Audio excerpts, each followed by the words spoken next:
Bonjour. Je vous propose quelques instants de réflexion autour d'un éditorial du Lancet paru le 30 janvier 2021 et intitulé The Case for No Covid. Cet éditorial me semble important car il aborde une question essentielle, celle du choix de la stratégie de lutte contre la pandémie de Covid-19, choix qui a été fait de façon différente dans chaque pays.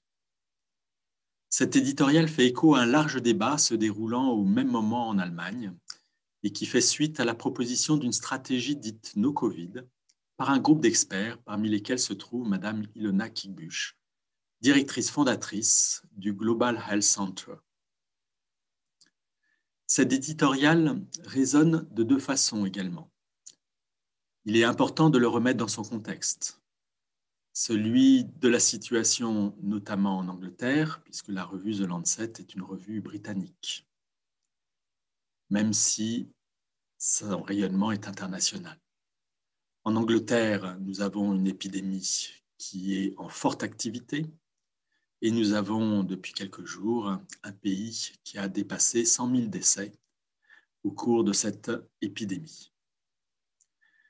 Cet éditorial résonne également par rapport à la situation française.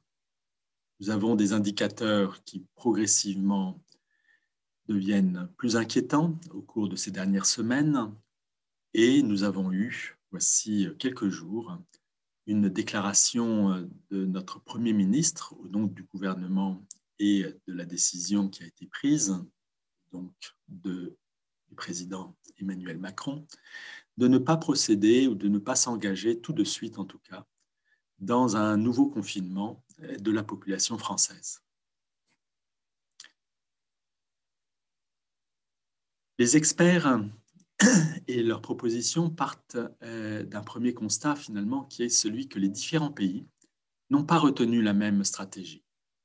En Chine, la stratégie à Wuhan a été celle de l'extinction de l'épidémie, c'est-à-dire de stopper la propagation du virus jusqu'à ne plus observer de transmission, ni de cas bénins, ni de cas compliqués en milieu hospitalier.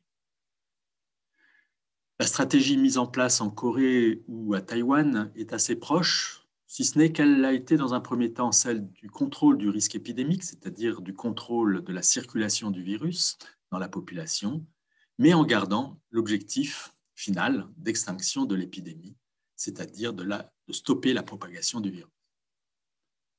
En Suède, la stratégie, dans un premier temps en tout cas, a été de chercher à obtenir une immunité collective au sein de la population. Au Brésil ou aux États-Unis, en tout cas au niveau national, c'est-à-dire porté par le président de ces deux États, de chacun de ces deux États, la stratégie a surtout consisté à minimiser la Covid-19 et finalement à laisser faire. Qu'en est-il en France? Dans son avis du 20 avril 2020, qui portait sur les scénarios pour une sortie du confinement, et notamment pour les 2 premiers mois qui allaient suivre cette sortie du confinement, le Conseil scientifique écrivait « La sortie de confinement doit être vue comme la poursuite de la stratégie de contrôle de l'épidémie jusqu'alors adoptée, et non comme une rupture ou une nouvelle stratégie. » Et le Conseil scientifique soulignait finalement les deux objectifs qui étaient poursuivis.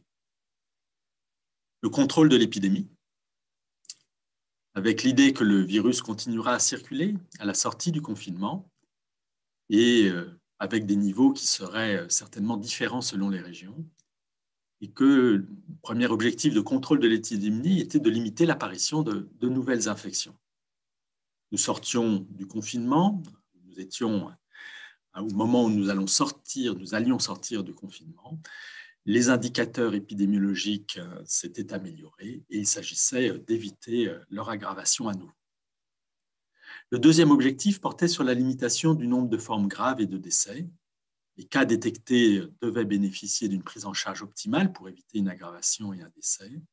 Et le Conseil scientifique soulignait qu'il fallait également s'assurer que les mesures mises en place ne s'accompagnent pas d'une augmentation des décès dus à des causes autres que le Covid-19. Enfin, le Conseil scientifique soulignait qu'il y avait également, dans cette politique publique de lutte contre l'épidémie, des objectifs sociaux et économiques. Bref, nous étions, et nous sommes toujours, je pense, dans un objectif visant à maîtriser la circulation du virus dans la population, de façon à éviter un système de santé débordé ou engorgé par les patients atteints de Covid-19 et de limiter le nombre de pertes de vie et de décès liés au Covid-19. Toujours dans son avis du 20 avril 2020, le Conseil scientifique identifiait 3 scénarios possibles pour la sortie de confinement. Le confinement strict poursuivi, jusqu'à l'extinction du nombre de nouveaux cas, mais qui n'était bien sûr pas la commande et l'avis demandé au Conseil scientifique, puisqu'il s'agissait de sortir du confinement. Deuxième scénario, la sortie totale du confinement, permettant d'acquérir une immunité collective, mais avec un risque considéré comme inacceptable d'une mortalité extrêmement importante.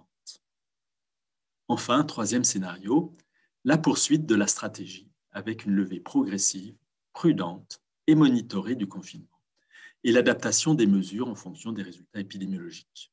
C'est bien sûr ce dernier scénario qui était retenu par le Conseil scientifique, qui demandait et qui insistait d'ailleurs sur la mise en œuvre de 6 prérequis et de 6 mesures phares. Revenons à l'Allemagne et à la proposition du groupe d'experts. Le groupe d'experts considère que la stratégie d'élimination complète est celle qui cause le moins de dommages à la société, en tout cas au vu de l'expérience acquise, si je puis dire, de plusieurs pays d'Asie de l'Est. Ce groupe d'experts considère finalement que chaque infection est une infection de trop. En pratique, le groupe d'experts identifie 4 étapes qui doivent être mises en œuvre par zone géographique, c'est-à-dire par ville, par région ou Länder en Allemagne, voire en tout cas par zone géographique circonscrite. Première étape, un confinement strict pour atteindre une incidence de l'infection inférieure à 10 cas pour 100 000 habitants par semaine. Deuxième étape, qui ne nécessite plus nécessairement un confinement strict, mais qui nécessite des mesures pour atteindre un taux inférieur à 5 cas pour 100 000 habitants par semaine. Et enfin, une troisième étape, pour atteindre une incidence nulle.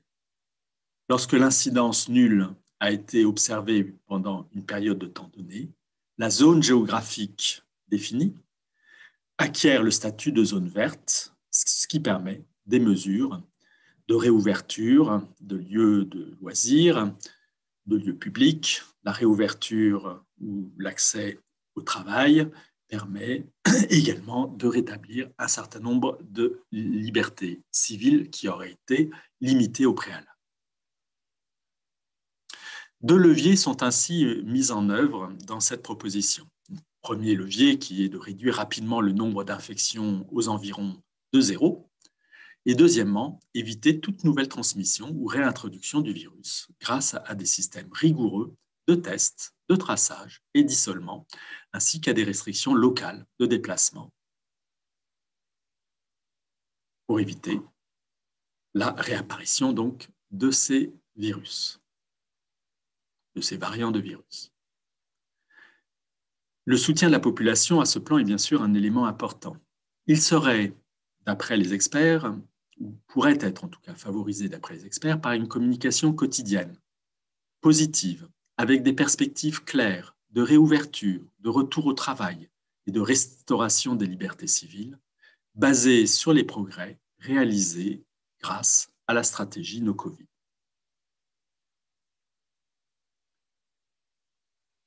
Le groupe d'experts, dans les annexes de leur proposition, évoque un certain nombre de mythes qu'ils considèrent comme ayant finalement faussé le débat public et politique sur la manière de gérer cette pandémie. En voici quelques exemples. Y aurait-il un compromis à faire entre économie et santé? Les experts répondent non, car notre bien-être et nos vies vont de pair. Y aurait-il la possibilité de protéger les groupes vulnérables? En pratique, étant donné le grand nombre de personnes vulnérables, pour les experts, c'est impossible. Les personnes âgées seraient les seules vulnérables. Le groupe d'experts souligne que même parmi les jeunes, le Covid-19 peut entraîner des conséquences graves, parfois mortelles. Les personnes infectées seraient définitivement immunisées? Nous ne savons pas. Et le groupe d'experts rajoute, c'est peu probable. La vaccination serait la seule solution? Avec le temps peut-être, mais pas à court terme.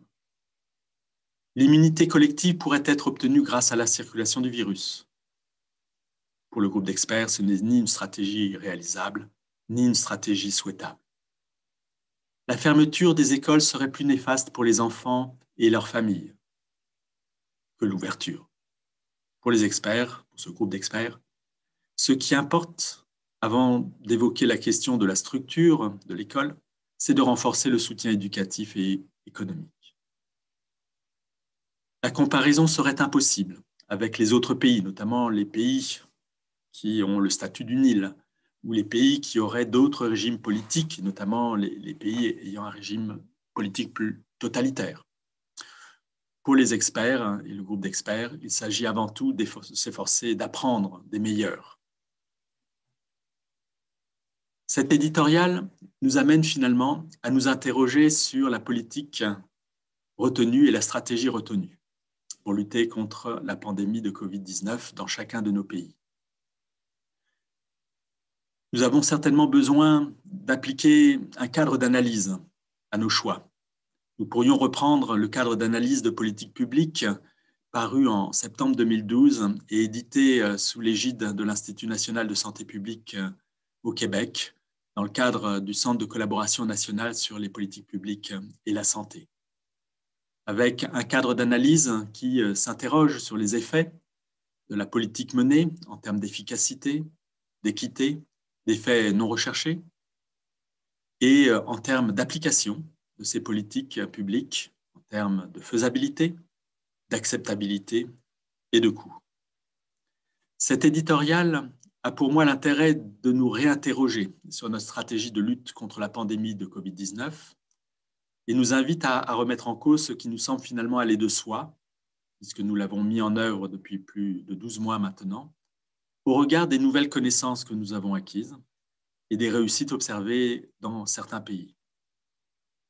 Cet éditorial et la proposition des experts, le groupe d'experts n'apporte pas de solution, mais amène des questions. Et cet éditorial souligne aussi en miroir l'absence de réponses communes et coordonnées au niveau international ou même européen, le peu de collaboration finalement entre les nations pour répondre, pour apprendre en tout cas, les unes des autres.